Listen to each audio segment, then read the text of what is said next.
Saya memiliki ayah angkat atau godfather saya sejak ayah saya almarhum. Beliau adalah salah satu orang teman curhat saya yang terbaik. Usia beliau 20 tahun di atas saya.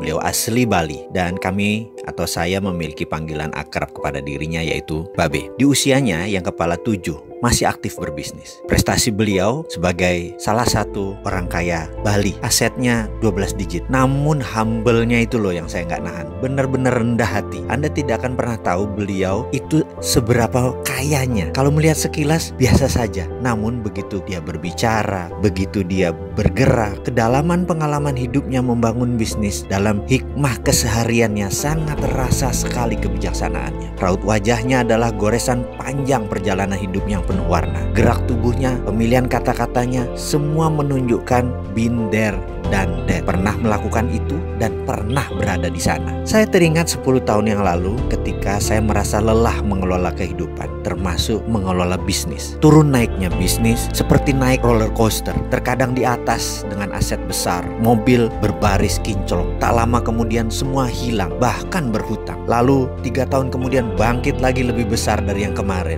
Dan beberapa saat kemudian mulai lagi ke ayun turun. Alasannya beragam, mulai dari perubahan demand, perubahan peraturan pemerintah, naiknya harga bahan baku gila-gilaan, sampai manajemen yang terlalu cepat tumbuh sehingga tidak siap menghadapi winter atau musim badai. Itulah belasan tahun saya berbisnis. Saya tidak pernah mengatakan saya ini pakar bisnis. Sampailah dalam kelelahan saya, akhirnya saya memilih untuk menemui bapak angkat saya, mentor saya dan mitra bisnis saya ini. Kantornya cukup tua, sudah lebih dari 30 tahun namun asri. Di belakangnya ada taman yang sering dia pakai untuk rokokan atau jagongan, ngobrol-ngobrol ringan di sore hari. Memiliki luas 4.000 meter di tengah Kebayoran Baru dan hanya berjarak 500 meter dari SCBD, Central Business District. Yang saya tahu bayar pajak PBB-nya mahal sekali. Setiap tahun dia membayar sekitar 1 mobil Innova hanya untuk bayar PBB. Tapi dia bisa bayar, itu yang lebih penting. Saya pun sore itu duduk di samping beliau di meja kayu panjang di taman tersebut dan bertanya, "Be, apa resep untuk sukses?" Ternyata dia diam saja, hanya menatap mata saya lalu menyedot rokok favorit. Mendapat respon begitu, saya tanya ulang lagi, "Be,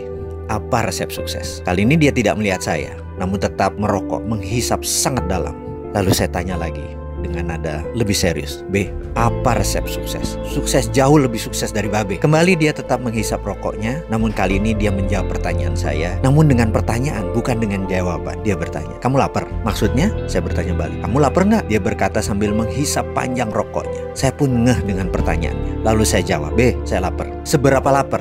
Bertanya lagi. "Sangat lapar, pakai banget." Kemudian dia bertanya balik, "Betul, kamu lapar, pakai banget?" "Iya," saya jawab cepat. Lalu dia berkata, "Kalau kamu lapar banget, sangat lapar, maka kamu tidak perlu penjelasan. Kamu nggak perlu ilmu, kamu nggak perlu saya. Kamu pasti tahu cara cari makan. Bahkan di agama kamu yang Islam itu, kamu diajarkan lapar, menahannya, dan bermain dengan lapar. Itu hikmahnya dalam. Jadi kalau kamu benar-benar lapar, sangat lapar seperti saya dulu, kamu pasti tahu jalan untuk cari makan." Setelah itu dia terdiam.